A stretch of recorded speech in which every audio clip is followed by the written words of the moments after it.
The blizzard had been relentless for hours. Wind screamed down from the Rockies like something alive. Snow fell sideways, erasing the road ahead and swallowing the world behind.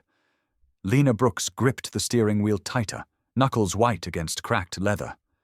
Her Subaru crawled along Highway 287, tires crunching over black ice, headlights barely reaching beyond the hood. It was just after midnight. She'd left town late, grocery run, meds, batteries, should have stayed at the motel, but the idea of sleeping in a room that didn't smell like cedar or carry her son's ghost was too much. She had almost made it home. 1 more mile, then a fire, a blanket, silence. Then she saw him. At first, just a shape dragging itself across the snowdrift at the bend. The wind shifted, cleared the flakes just enough. Her eyes widened. A dog. German shepherd, big, maybe 80 pounds before the cold and blood hollowed him out. He was crawling. Not walking, front legs clawing at the snow, back legs dragging limp behind like afterthoughts. Each pull forward left streaks of red across the white. Lena hit the brakes. Hard. The tires slid a few feet before catching. She didn't move. The dog lifted his head. Eyes amber, wide open, locked onto hers. Not with fear, not with anger, with hope. So raw, so desperate, it punched the air from her lungs. She stared. "Don't," she whispered to herself. It wasn't a plea. It was a command. "Don't do this again. Don't open the door to something you can't keep alive." But the dog didn't blink.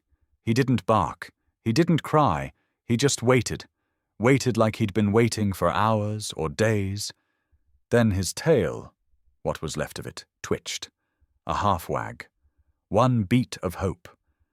And just like that, she was back in that frozen ER 3 years ago, Jake on the gurney, lungs filled with blood. 16 years old and still clutching his snowboard helmet.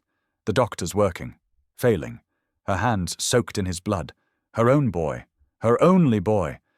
She heard him now, his voice as clear as if he were in the passenger seat. "Mum, we have to help." Lena's breath hitched. Her door creaked open into the storm. Wind punched into the car, lifting her coat, burning her cheeks. The cold was instant, unforgiving. She stumbled out, boots crunching onto snow that came up to her knees. The dog didn't move, didn't flinch. As she got closer, she saw how bad it was. His hind legs were useless, twisted under him like broken twigs. The fur on his sides was matted with blood and something darker. His front paws were raw, split open from hours, maybe days, of dragging himself over ice and gravel. She crouched. Her knees screamed. 66-year-old joints weren't built for kneeling in sub-zero temperatures. The dog blinked slowly. His ears twitched once. He tried to lift his head, failed, let it rest back in the snow.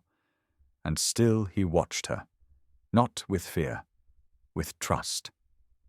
Lena swallowed hard. "You idiot," she whispered. "You're going to kill me." She reached for his collar. It was leather, high quality, expensive, stiff with frost, but still intact. There was a tag. She pulled off her glove, hissed as the cold bit into her fingers. The metal stung her skin. The tag read, "Rusty. If found, please keep him. He deserves better. D." No address. No return number, just a name. Lena's throat tightened. "Rusty," she whispered. The dog blinked once, like he recognized it. His tail flicked. She looked at her Subaru, 15 feet away. But it might as well have been the other side of the mountain. She couldn't carry him. He was too big, too hurt. Her back would snap. Her knees would buckle. She'd fall. They'd both die in the snow. But she was already moving. She slipped one arm under his chest. He whimpered, just once. No teeth, no protest. Just a low sound like apology. She shifted her grip, pulled. He was dead weight. Not just in mass, but in grief. Carrying him was like carrying the weight of everything she hadn't saved. The wind howled. Snow pelted her face. She gritted her teeth and took one step, then another. Her knee buckled halfway. She fell to her side, Rusty half on top of her, both of them sinking into the snow. She screamed, not in pain, but in frustration. "I'm trying," she gasped. "I'm trying, okay?" The dog's head turned towards her. His nose touched her cheek. Not licking, just there, present, grounding. "I can't lose you too," she whispered. Then she did what she hadn't done in 3 years. She got up. She dragged. She made it.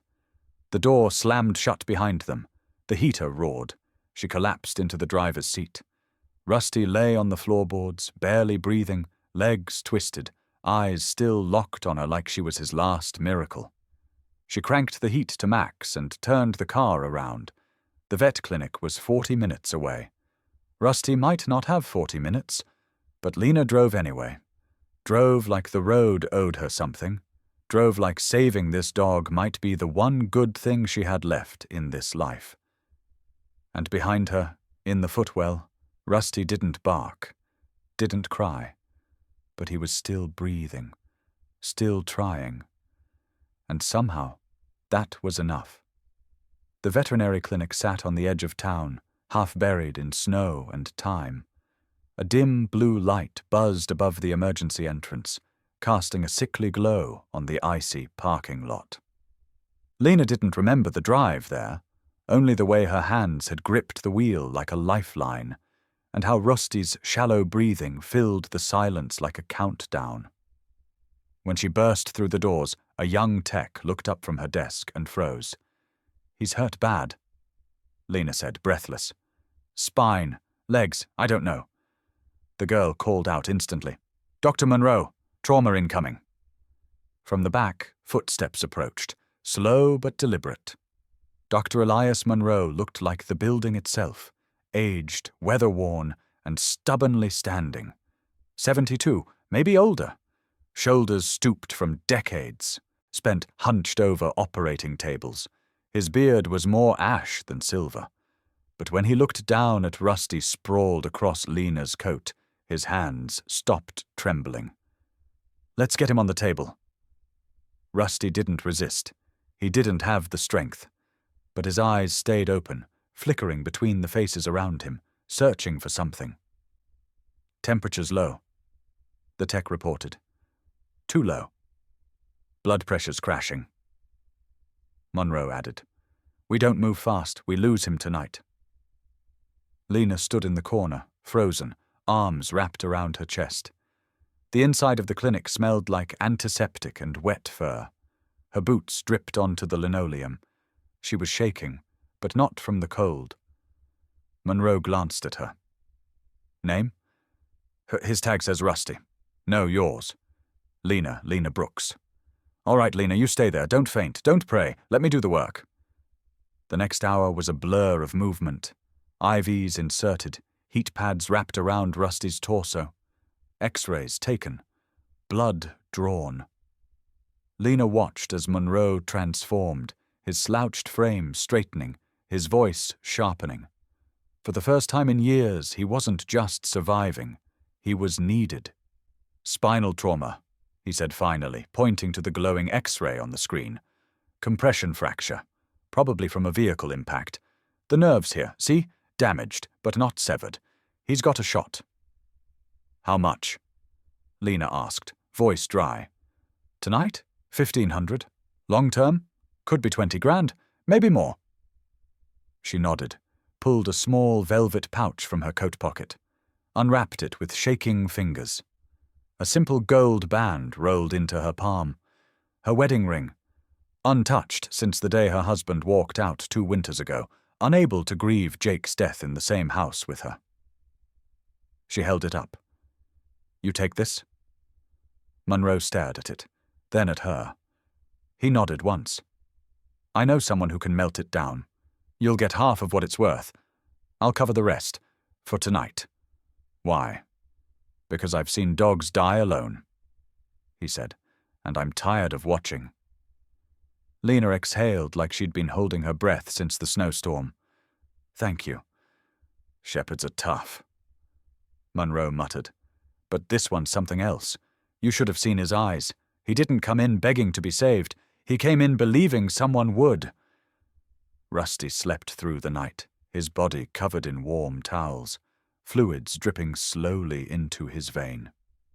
Lena slept in the waiting room, wrapped in her son's old parka, the one she hadn't worn since the accident. Every fiber of it smelled like Jake, like pine and firewood and winter days long buried. At 4 a.m., Monroe tapped her shoulder gently. "He's stable," he said. She followed him into recovery. Rusty lay on a mat on the floor, eyes half open, breathing slow but steady. His tail thumped once against the floor as she entered. Lena sank to her knees beside him. "You're not done yet," she whispered. "Don't even think about checking out." He licked her knuckle. Monroe turned off the light and left without another word. By noon the next day, Lena brought Rusty home. Her cabin stood alone on the ridge outside Buffalo Pass. Snow banked up to the windows. She hadn't shoveled since the last storm. Let it pile, let it bury. She carried Rusty inside, set him down gently on a folded blanket in the living room, close to the fire. The cabin felt smaller than it had in years, warmer, more alive. She made coffee, hands trembling as she poured, watched Rusty sleep, took down a dusty bag of kibble from the pantry, left over from before Jake. Before anything. That afternoon, she picked up the leather collar to clean it. Under the folded flap, she found the tag again. She hadn't noticed the back side before. Tucked beneath the first tag was a smaller, laminated slip, yellowing at the edges, scotch-taped to the inside band. It read, in scribbled block letters, "If found, please keep him. He deserves better. D." Lena sat back in the armchair, winded like someone had hit her. "Who the hell are you, D?" She stared at the collar for a long time.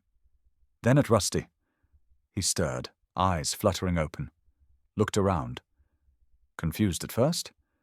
Then he saw her. And relaxed. That night, something happened. Rusty, barely able to crawl, began dragging himself across the floor. Front legs clawing forward, hind legs limp behind. Lena had stepped into the kitchen for just a minute. When she turned, he was gone from the fire. She found him in the hallway, in front of a door she hadn't opened in 3 years. Jake's room. The knob turned easily. She hadn't expected that. Thought maybe it would fight her. It didn't. The door creaked open. The air inside was stale, cold, untouched. Posters still on the wall. Snowboard leaning in the corner. Bedding undisturbed. His favorite hoodie tossed on the floor like he'd only just left. Rusty dragged himself inside and stopped, right in the middle of the room. Then he lay down, put his head on the floor, eyes closed. Home. Lena stood frozen in the doorway. The room didn't hurt the way she thought it would. It didn't scream with ghosts. It breathed, softly, quietly. She sat beside Rusty, rested her back against the doorframe. "I didn't think I'd ever walk in here again," she whispered. Rusty didn't move, but he didn't need to. His presence was enough. That night, for the first time in 3 years, Lena left the door open. And for the first time since her son died, the house didn't feel like a tomb. It felt like a beginning. The snow didn't stop.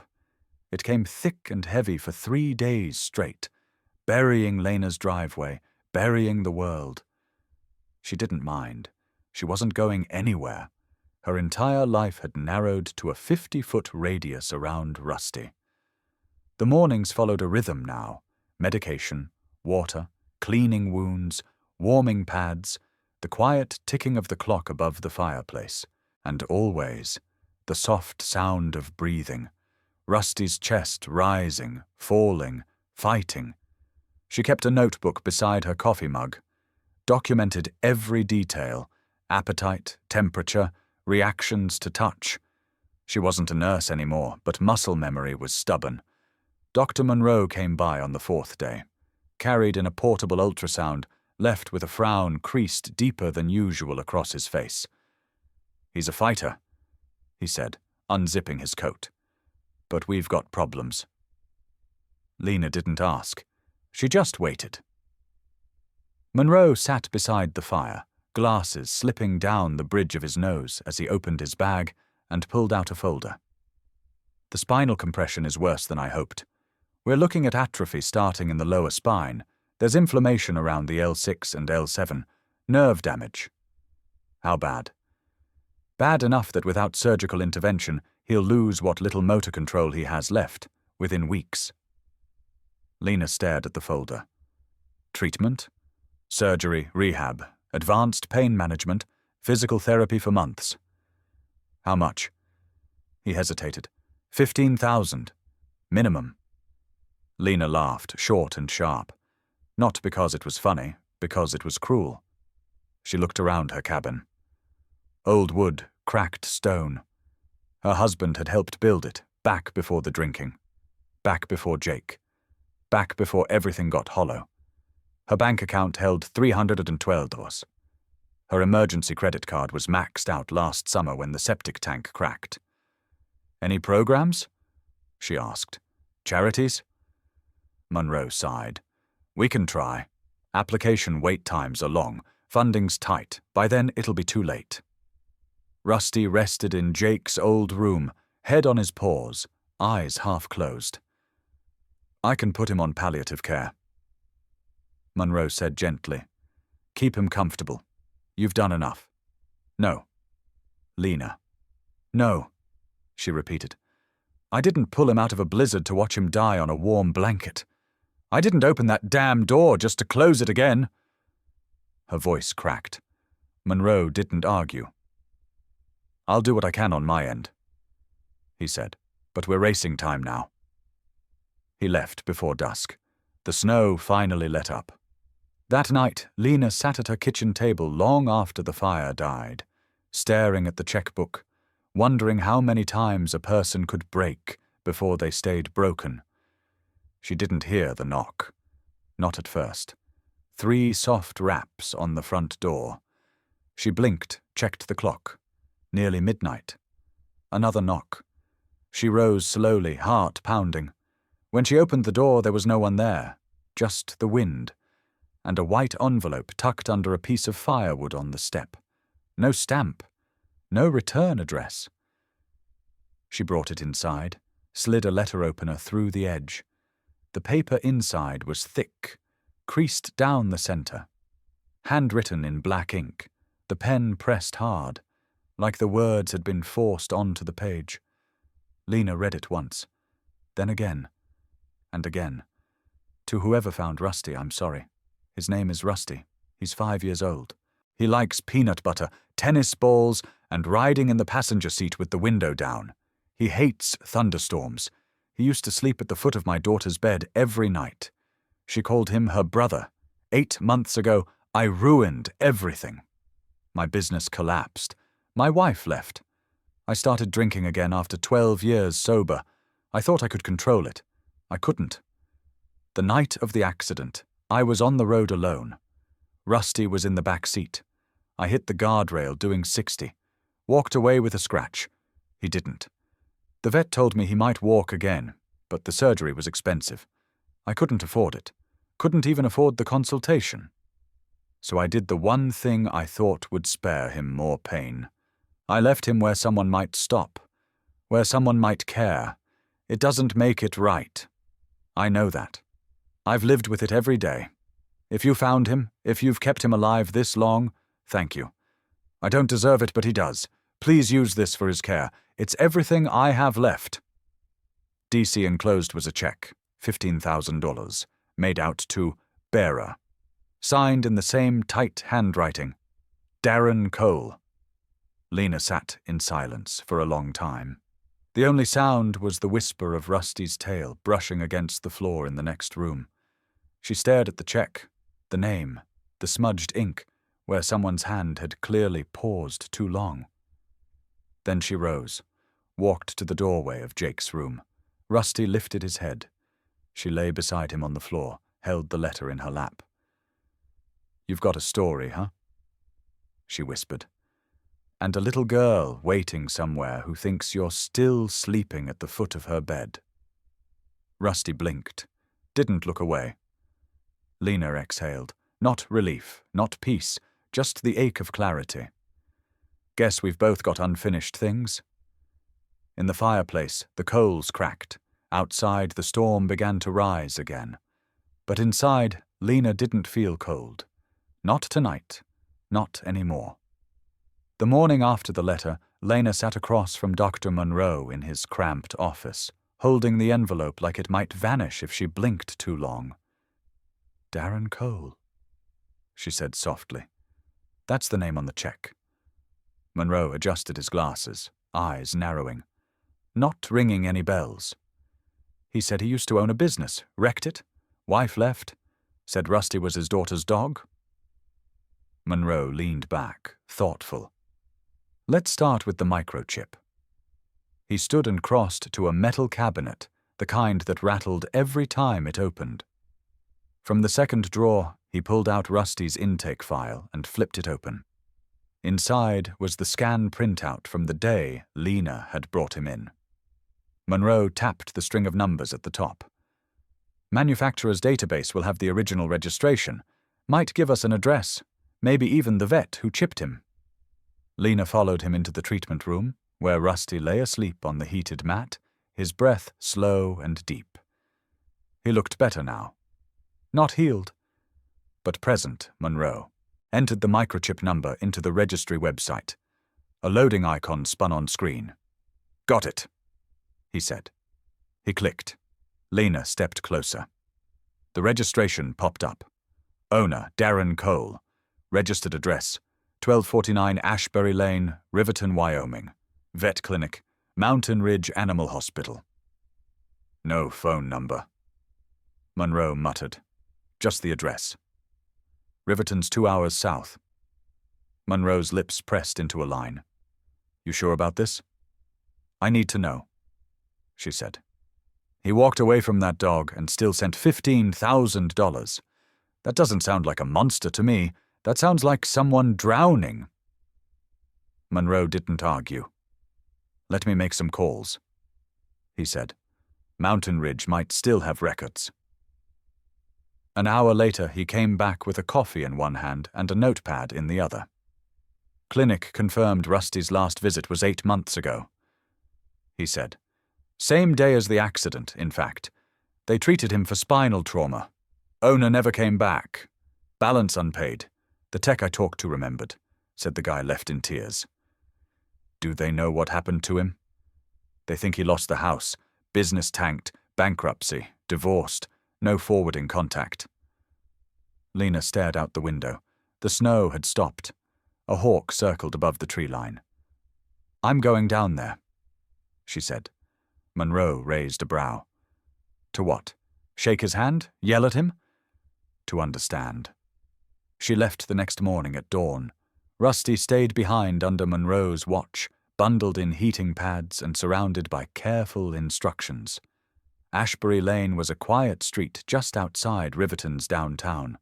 A row of modest ranch homes, most with Christmas lights still half hung from last year, some with broken porch lights, some with cracked windows. At number 1249, a foreclosure sign leaned sideways in the yard. The mailbox was taped shut. Lena knocked anyway. A woman answered the door from the house next door, middle-aged, salt-streaked hair, cigarette in hand. "You looking for Darren?" she asked. Lena nodded. "He's long gone. Do you know where he went?" The woman shook her head. "All I know is his partner ran off with company funds. Darren tried to keep it afloat, but it crushed him. After the divorce, he started sleeping in his truck. Haven't seen him since fall." "Did he have a daughter?" "Ellie," the woman said. "Sweetest kid I've ever met. She adored that dog. They were inseparable. Then one day, both Darren and the dog disappeared. That little girl cried for weeks. Lena's chest tightened. You wouldn't know where she is now. Her mum moved across town. I think she's remarried. I heard Ellie's in 3rd grade now. School over on Willow Street. Lena thanked her, climbed back into her car, and drove slowly to the school. She didn't park, didn't go in, just watched the children at recess behind the tall chain-link fence. She didn't know which one was Ellie. Didn't need to. In the front seat beside her lay the envelope, the one with the letter, the one that held every mistake and every ounce of remorse Darren Cole could afford. She thought of Rusty, dragging himself through the snow, of the weight he'd carried not just in his body, but in his silence. Back at the cabin that evening, Monroe met her at the door. He did okay, he said. Ate a little, even tried to pull himself across the floor toward the window, like he was watching for something. Maybe someone, Lena murmured. Monroe frowned. You found him, didn't you? I found pieces. She told him everything, the foreclosure, the neighbor, the daughter, the schoolyard. Monroe listened without interrupting. When she finished, he handed her a folded photograph. It was inside Rusty's collar, he said, tucked deep into a sewn pocket. I didn't see it until today when I was checking for hot spots. Lena opened the photo. It was small, worn. A little girl, 8, maybe 9, hugging Rusty, both of them caught mid-laugh. The girl's cheeks were flushed, her arms around his neck. Rusty looked younger, stronger, the sun high behind them. On the back, written in purple crayon, Ellie and Rusty, best friends forever. Lena sat down hard. She didn't speak for a long time. Rusty stirred from the blanket. His eyes met hers. I think it's time we find her, she said softly. And this time, Rusty's tail didn't just twitch. It wagged. The sky was the color of ash as Lena pulled into the quiet neighborhood off Willow Street. The houses here were modest, their Christmas lights still clinging to roof lines, though it was late January. A plastic sled lay forgotten on a lawn, half buried in snow. Somewhere nearby, a dog barked twice, and then fell silent. Lena checked the photo again. Ellie and Rusty, best friends forever. The crayon had faded, but the weight it carried had only grown. She parked across from a 2-story duplex with chipped siding and a swing set in the yard. A woman in her late 30s stood on the porch, arms crossed tight against the cold. Her hair was tied back, her eyes cautious. You must be Lisa, Lena said as she stepped from her car. Lisa nodded. You said you had news about Rusty? Lena reached into her coat pocket and pulled out the picture. She didn't say anything, just handed it over. Lisa's breath hitched the moment she saw it. Her fingers trembled. She looked from the photo to Lena, then towards the SUV still idling at the curb. You have him? Lena nodded. He's in the car. Lisa's eyes filled with something that looked like disbelief and hope crashing into each other. Ellie! She called over her shoulder. From inside the house, small footsteps padded towards the door. She appeared slowly. 8 years old, all elbows and knees, a tangle of dark hair falling around a face that looked older than it should. Ellie froze when she saw Lena. Then her eyes dropped to the photograph in her mother's hand. And then, Mum, is that... Lisa knelt, showed her the picture. Ellie touched it like it might burn.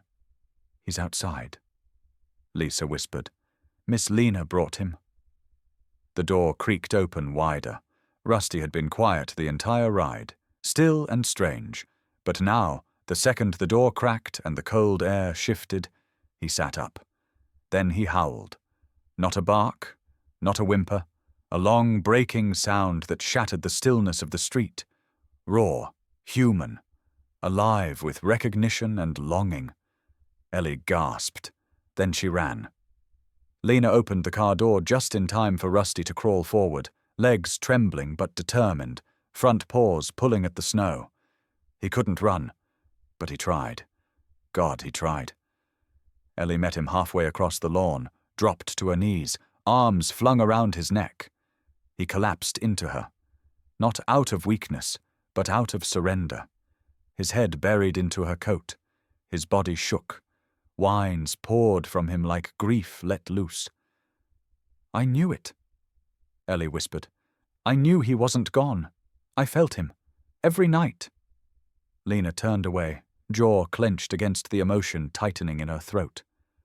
Lisa stood frozen on the porch, tears streaming silently, one hand pressed against her heart. Rusty licked Ellie's face, pawed at her coat, sniffed every inch like he couldn't believe she was real. "I missed you," Ellie whispered.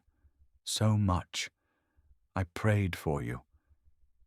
He answered with another whine, pressed his forehead against hers.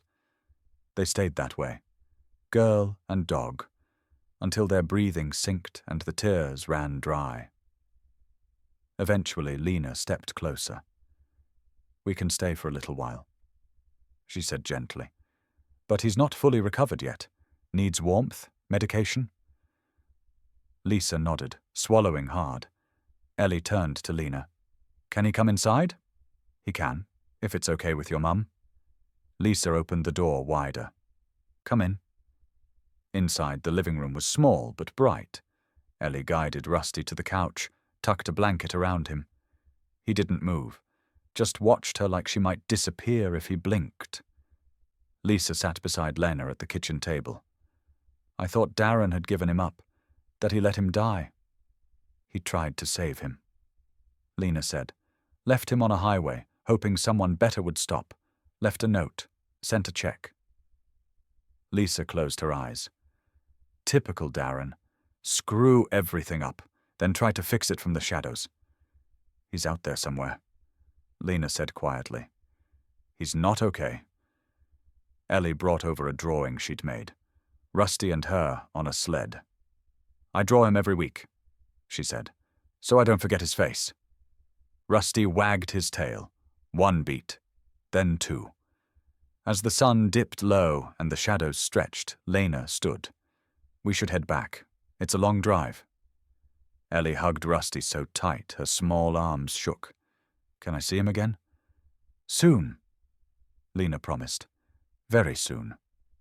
The ride back was quiet. Rusty didn't sleep. He stared out the window the entire drive, his body still, ears alert, watching, remembering. That night, Lena carried him into the cabin, laid him on the rug, gave him his medication, lit the fire. She went to bed exhausted.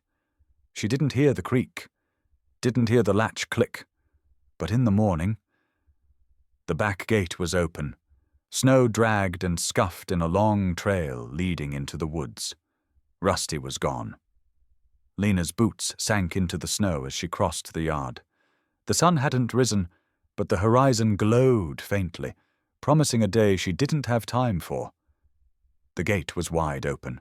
Rusty's tracks were clear, 2 dragging lines, punctuated by deep paw prints, cutting across the field and vanishing into the woods beyond. He had gone alone. In the dead of night. In 20-degree cold. Lena's chest tightened. She called Dr. Monroe from the truck. "He's gone," she said. "Left during the night. I don't know how far he could have gotten." Monroe didn't hesitate. "I'll put out a local alert. Animal control. Sheriff. You check the roads. Dogs have instincts. He's going somewhere that matters." She drove in slow circles around the neighborhood, calling his name, checking every ditch, every alley. At 9:27 a.m., her phone rang. It was Lisa. Her voice was trembling. "He's here." Lena pulled the car over so fast it skidded sideways. "Where?" "The elementary school, Ellie's school. He's outside the fence." The building sat just off Main Street, behind an old community park. Lena arrived 10 minutes later, heartbeat pounding like it wanted out of her chest. A crowd had gathered, teachers, children, parents, and Rusty. sitting just outside the chain-link fence, bleeding from both front paws. His chest heaved with every breath. But he sat tall, waiting. And Ellie, on the other side, pressed both hands to the fence and whispered, "You came for me." Lena dropped to her knees beside him. "You maniac," she whispered, brushing snow from his fur. "You brilliant, reckless maniac." Then she saw it. Rusty wasn't looking at Ellie. He was looking past her, toward the parking lot, toward the other side of town. His ears were up, body tense, nostrils flaring in the air. "What is it?" Lena asked. Rusty whined. And then he moved. Started crawling toward the street, paws leaving a fresh trail of blood. Determined. Focused. Wait, what are you doing?" Rusty paused, looked back, and barked once. It wasn't a plea. It was a call. "Follow him," Lisa said. "He's trying to tell you something." Lena hesitated for half a second. Then she ran for the truck. Rusty led her through back roads, the highway, a service road iced over and cracked with thaw lines. She followed him for nearly 3 miles before he veered toward a deserted turnoff. Lake Merrin Boat Launch. She knew the place. Summer fishers. Winter silence. Now, empty. Except for the battered grey sedan, half submerged at the edge of the frozen lake. Oh my God! The car's back tires were on the ice. The front dipped forward, windshield coated in frost, exhaust barely visible from the tailpipe. And sitting inside, slumped behind the wheel, Darren. Lena's hands shook as she dialed 911. "There's a vehicle going under at Merrin Lake," she told the dispatcher. "Someone's inside. I'm going in. Ma'am, do not approach the ice. Rescue is en route." She hung up. Rusty was already on the ice. Lena kicked off her boots and followed. Every step creaked, echoed. She spread her weight wide, moving slowly, feeling the cracks whisper beneath her feet. Wind whipped across the lake, stinging her face. "Darren!" she shouted. No answer. She reached the car, pounded on the window. He didn't move. Rusty howled beside her. "Darren!" she screamed again, louder this time. His head turned, eyes foggy, lips cracked. He looked at her like a ghost had appeared. "You can't do this!" she yelled, her voice breaking. "Not now! Not after everything!" The ice groaned, cracked. Then it gave. The car plunged forward with a sound like thunder underwater. Lena screamed, dove. Freezing water wrapped around her like cement. She fought it, pushed toward the sinking car. Rusty was in the water before she could even see clearly, paddling with everything he had, his head just above the surface, jaws clenched around the collar of Darren's coat. Darren gasped as the cold hit him, flailed, then went still. Rusty held on. Lena grabbed the other side of the jacket, her muscles screaming. Together, woman and dog, they pulled, inches, then a foot. Darren coughed, sputtered. Lena kicked upward, bursting through the surface, dragging him out with Rusty still gripping the fabric. They hit the edge of the ice. It cracked again. Too thin. No time. Lena shoved Darren up onto the sheet. Rusty lunged next, legs scraping for purchase. Lena followed. The ice held, just barely. Sirens wailed in the distance. Rusty collapsed beside Darren, eyes wide and wild, gasping. Lena curled over them both, her body shaking. Darren blinked. His lips trembled. "I didn't want her to see me like this," he whispered. "She already has." Lena said, "Now she needs you to live." He turned toward Rusty.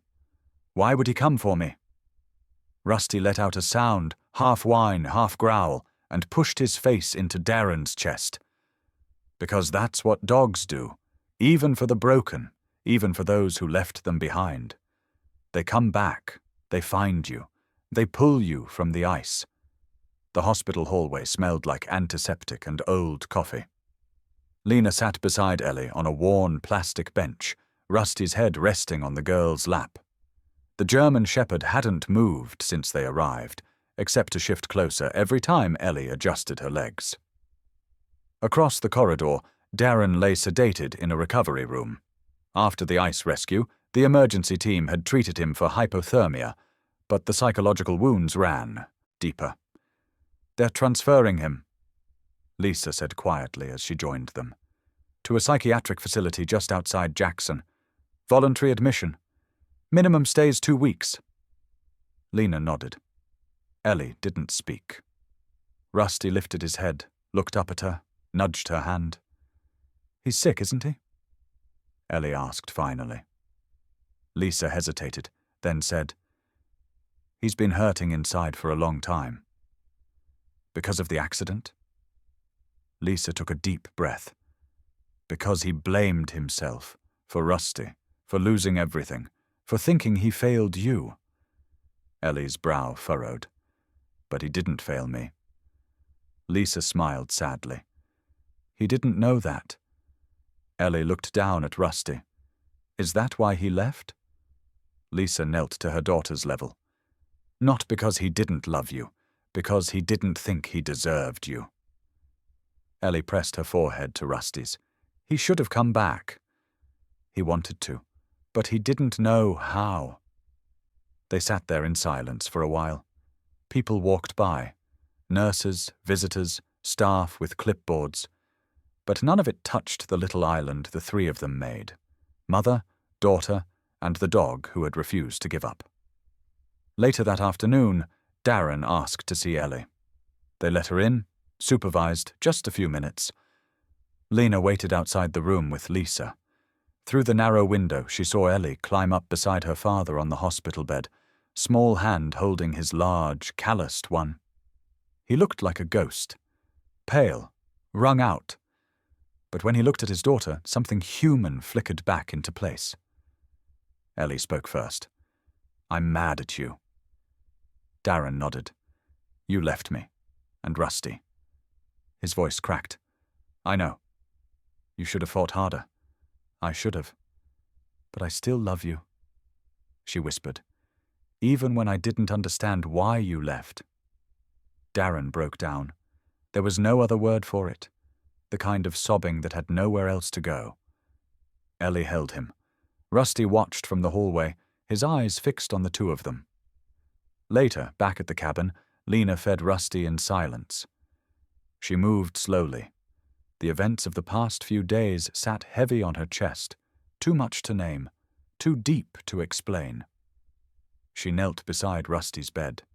His fur was still damp from the lake. The vet had said he'd recover, stronger than before even. But his eyes were different now. He wasn't just healing. He was remembering. "You brought him back," Lena said, running a hand down his side. "You knew where to go. You chose the lake. You chose to save him." Rusty thumped his tail once. "I think I understand now," she whispered. The next day, she returned to Lisa's house. The porch light was on. Ellie opened the door before Lena even knocked. "He's staying with you, right?" the girl asked. Lena smiled. "That's what I came to talk about." They sat in the living room, Rusty between them. "I think," Lena said slowly, "Rusty's telling us something. He led me to your father. He fought. For him, just like he fights for you." Ellie looked up. "He wants to be with us?" Lena nodded. "But he loves you too." "I know," Lena said. "And I love him. But loving something doesn't mean keeping it for yourself. Sometimes it means letting it go to where it truly belongs." Lisa looked at her, surprised. "Are you sure?" "I'm sure Rusty's heart is big enough for all of us," Lena said. "But his home, it's with her." Ellie wrapped her arms around Rusty's neck. Rusty let out a deep breath and leaned into her chest. Lena looked away, blinking fast. She hadn't just saved a dog. She'd rebuilt a family, and now it was time to let that family be whole again. March came to the mountains like a peace offering. The snow didn't vanish overnight, but it softened, melting at the edges, revealing stubborn patches of grass. The sky no longer carried the threat of collapse. It just hung quiet, almost forgiving. Lena sat on her porch, hands curled around a chipped blue mug, watching the horizon fade from grey to gold. Inside, Rusty snored on the rug, legs twitching as if chasing something in his sleep. Maybe a ball, maybe a memory. He was stronger now. Not perfect, his gait still tilted, his back legs still occasionally caught on uneven ground. But he walked, he chased, he barked again. Most of all, he smiled. Dogs didn't smile with their mouths, they smiled with their whole being. And Rusty these days was beaming. A beat-up sedan pulled into the gravel driveway, tires crunching through slush. Ellie burst from the passenger door before it fully stopped. She didn't knock. She never did. "Miss Lena!" she shouted as she ran up the steps. "In the living room, sweetheart?" Lena called, already rising to open the door. Ellie bounded inside. Rusty's eyes snapped open the moment she crossed the threshold. He didn't hesitate, didn't wait for commands or invitations. He ran. The reunion happened the same way every time. Rusty collapsed into Ellie's arms with all the weight of his heart. She buried her face in his fur.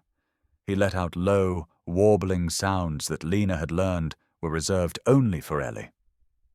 "I brought him drawings," Ellie said, pulling a stack of crayon-colored pages from her backpack. "One for every day since Tuesday." "That's only 3 days," Lena said. "Exactly. 3 days is a long time."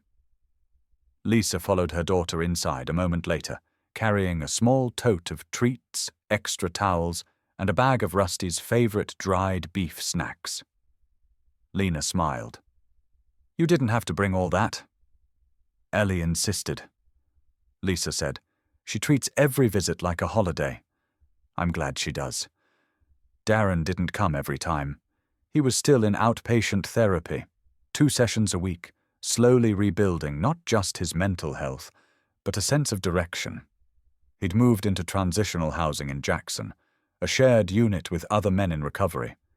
It wasn't much, but it was sober, stable, and his. Lena still had legal guardianship over Rusty. That had never been contested. After the rescue, Darren had signed a statement granting her full responsibility, citing that he wasn't ready to be what the dog needed. But he visited. Quietly at first, then more often. One Sunday, he arrived with a homemade ramp he'd built for Rusty's back steps. "Just thought it might help on bad days," he mumbled. Lena didn't say anything, just nodded. But later, when no one was watching, she ran a hand down the smooth railing and whispered, "Thank you." It became a rhythm. Thursdays belonged to Lisa and Ellie. Sundays were for Darren. And sometimes, unexpectedly, Wednesdays turned into shared dinners on Lena's porch. She'd make stew. Lisa would bring salad. Darren brought cornbread from a local diner he worked at part-time. Ellie called them Rusty Nights. "He likes it best when we're all together," she said one evening. "He doesn't like choosing." Rusty wagged his tail in agreement, stretched out between Darren and Ellie on the rug, head in one lap, paws in another. Lena watched them, feeling something foreign warm her chest. Not grief, not regret.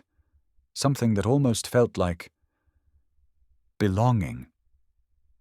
The cabin changed, too. Pictures appeared on shelves, photos of Rusty and Ellie at the lake, Darren helping him into a new harness, Lisa laughing as Rusty knocked over a lemonade pitcher with his tail. The once empty guest room became Ellie's room, complete with a quilt Lena had sewn herself, one square for every visit. On the fridge, a magnet held up a note in Ellie's handwriting. "Rusty's rules always wag your tail. Never give up. Love your pack. No one dared move it." Darren started staying longer, helping Lena around the property, fixing fences, repainting the porch railings. He never asked for credit.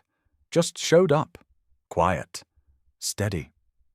One afternoon, as they planted flower bulbs together for spring, Lena handed him a spade. "You've got a good hand with the soil," she said. "Guess it helps to plant something new," he replied, wiping sweat from his brow.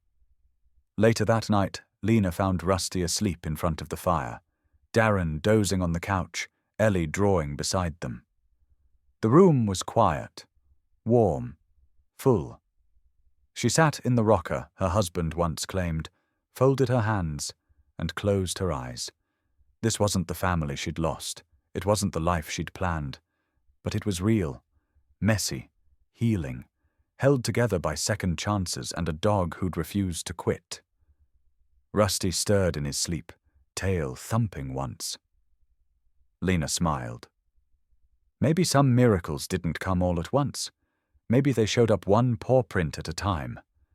A year had passed since Rusty dragged himself through the snow that December night. Since the blizzard. Since the broken bones, the hospital, the lake. Since everything changed. Spring returned to the mountains, soft and quiet. The wind carried less grief now. The trees swayed with something gentler. Lena could feel it in her bones, in the way her steps no longer echoed through the cabin quite so hollow, in the way laughter now lived there again. Rusty lay sprawled on the porch, muzzle dusted with grey, one paw hanging lazily off the step. His body bore the marks of age, slower rising, shorter walks, but his eyes still sparked the way they did the night he found his way back to Ellie. He wasn't the same dog he'd been. He was something more. He was home. Inside, the clatter of keys marked the end of another writing session. Lena leaned back in the old oak chair that had become her second spine and read the last sentence of the final chapter on her screen. Rusty didn't just survive, he saved us, one broken heart at a time. She stared at it for a moment, then hit save.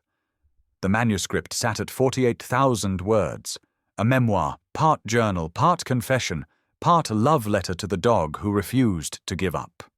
She titled it simply, Rusty, the dog who came back to heal us all. It would be published that fall. A small press out of Missoula had agreed to take it on, moved by the story Lena submitted through trembling hands and a quiet prayer. Advance copies were already promised to every local library and the elementary school, because Ellie had made sure of that. The girl had told the story at school during a class project on kindness. Her voice had shaken at first, then steadied, then soared. She told them about a German shepherd who didn't run from pain but crawled toward hope, about a woman who thought she'd stopped living, about a father who thought he couldn't be forgiven. And how one dog, Ellie had said to a room of wide-eyed classmates, put our whole family back together. The teacher cried. The principal invited Ellie to present at the school assembly. That same month, Ellie and a few friends launched the Rusty Rescue Club. They made handmade posters, printed flyers, created a website with Lisa's help. The mission was simple: raise funds for injured or abandoned animals in rural Wyoming. In 6 weeks, they'd raised nearly $4,300, enough to sponsor food, vaccinations, and surgery for 5 shelter animals. The kids organized donation drives, baked goods sales, even walked dogs for elderly neighbors. They wore hand-drawn T-shirts with Rusty's paw print on the back. Every Friday they visited the local shelter. Ellie brought Rusty once, just for morale. He sat proudly in the corner as a dozen kids buzzed around him, brushing, feeding, reading books aloud to the animals too shy for human contact. Rusty didn't move much that day, but his tail never stopped wagging. Darren, now working full-time at a nearby hardware store, attended every Rusty rescue event. He helped fix broken kennels, taught kids how to build safe shelters, and spoke gently about mistakes and second chances. He didn't hide anymore. Lisa, too, found her voice again. She gave talks at the town hall, helped pass new city guidelines for responsible pet ownership, and partnered with the sheriff's office to start a small but growing foster system for abandoned pets. And Lena, who once believed her best years were behind her, stood in the middle of it all, watching, guiding, quietly proud. She didn't need applause, just the sound of Ellie laughing, Rusty sleeping by the fire, Darren hammering in a new fence post while pretending not to sing along to the radio. This family, this unlikely patched-together family, had become something real. One afternoon, after school, Ellie sat beside Lena on the porch and asked, "Do you think Rusty knows what he did for all of us?" Lena looked down at the dog dozing at their feet. He twitched slightly, ears flicking at some imagined sound. His breathing was slow, even, peaceful. "I think," Lena said, "he's always known." Ellie rested her head on Lena's shoulder. "I want to be like him," she whispered. "You already are." In the stillness that followed, Lena realized something she hadn't quite understood before. Legacy wasn't carved in stone or etched in gravestones. It lived in stories passed down, in habits formed from love, in children who decided to be kind when they didn't have to be, and in dogs who walked, no, crawled, through fire to remind us what we'd forgotten. That redemption is real, that love is stronger than shame, that even the broken can lead the way. The first warm day of spring came slow and shy, like a child testing the ground after a long, dark winter. Birds dipped low near the pines. Melted snow puddled beside the front steps of the cabin. The sky stretched wide and clear. Lena sat on the porch swing with a worn paperback in her lap, but she wasn't reading. Her eyes were on Rusty.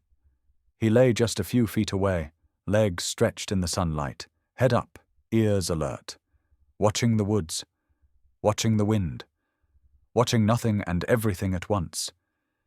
He was older now, 12, maybe 13 by the vet's estimate, grayer around the muzzle, slower to rise, but his eyes still burned like amber glass, and his spirit had never dulled.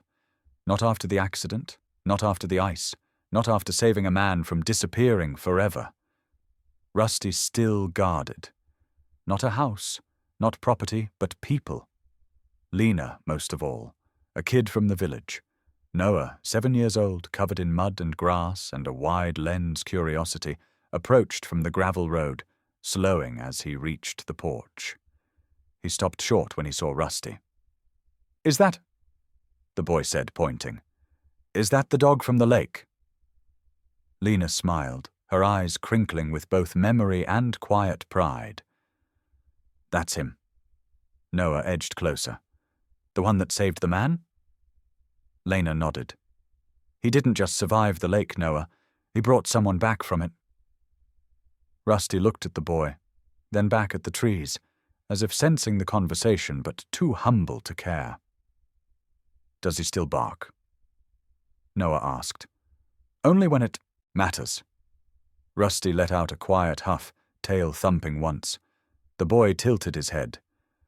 "What does he guard?" Lena looked down at Rusty, then past him, toward the woods, toward the life they'd rebuilt on second chances and unlikely grace.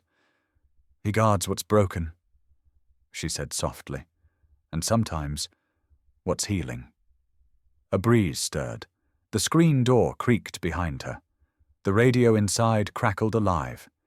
It was the evening news segment from the local station. The voice familiar. Walt Garrison, still doing the 6 o'clock hour after 30 years. "Tonight," Walt's voice said, "we honor a Wyoming dog whose story reached farther than we ever imagined. A shepherd who didn't bark for food, but for the broken." Lena turned her face toward the sound. "He didn't give up," the radio continued. "Didn't stop. Didn't let the snow or pain or fear keep him from saving a life, and in doing so, saved many more." Rusty closed his eyes then, not in sleep, but in peace. Behind Lena, the cabin stood quiet and full. A new photo had gone up just last week. Rusty, Ellie, and Darren, side by side at the Rusty Rescue fundraiser. Smiling. Whole. The town had changed too. More adoptions, more volunteers, more stories told in classrooms and around dinner tables about the dog who didn't run away, but ran toward what hurt. Rusty became more than just a survivor. He became a reminder. That pain doesn't have to define you. That the broken can still guard others. That sometimes the most loyal protectors are the ones no one saw coming. Lena rose slowly from the swing, walked over to Rusty and knelt beside him. Her hand found his fur. His ears twitched. "You still watching?" she whispered. Rusty didn't move, didn't have to. She already knew the answer. As the sun dipped lower, a new wind rose, cool and steady across the field. From the cabin, the radio's voice echoed once more. He didn't bark for food. He barked for the forgotten, the wounded, the ones who still needed saving. What's your story with a loyal pet? Then silence. Then the wind. Then the sound of Rusty's tail against the porch floor. Soft, steady, still guarding. If this story moved you, share it. Tell someone about Rusty. Support your local shelter. Adopt if you can. Donate if you can't. And if you've got a story of a loyal pet, share it with us below. Subscribe to the German Shepherd channel for more true stories of love, loyalty, and redemption. Because sometimes the hero doesn't wear a cape. Sometimes he just wags his tail.